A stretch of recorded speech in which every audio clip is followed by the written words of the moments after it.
Hey guys, welcome to my videos. So guys, do you know what is this? This is like my legal basement in progress because only one inspection is pending apart from what everything else is passed. But do you know what is this? I'll tell you. And it has got the second component that's right here. Do you see this? What's that? Do you know? Well, this is called floor cleanout, and what happens is if there is a situation of flooding in your basement, too much of water due to whatever reason in the world, that water can exit through this in order to save and to minimize the damage. Now the lesson I have learned with this, like uh, when you get your architect to draw or you builder to do the construction, make sure they show this in Canada, because if they don't show this, then later on they may have to do some rework.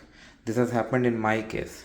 Okay, so what is important to do, like when you order the survey for your property, also order drain chart, because with the help of drain chart they will find out where exactly it is, because generally it is near the door that, or you should no, near the wall that is facing the road.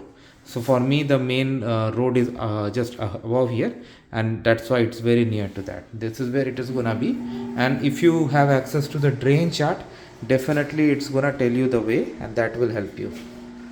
So I'm just sharing this based on the lesson I have learned, because my contractor had to break this floor in order to search for it, and then he had to do some rework, and still some fixing needs to be done here and all. Definitely they will do it once everything is passed. So even I'm waiting for it. So hopefully next week I'll have some good news to share. Thanks for watching this. Please subscribe to the channel.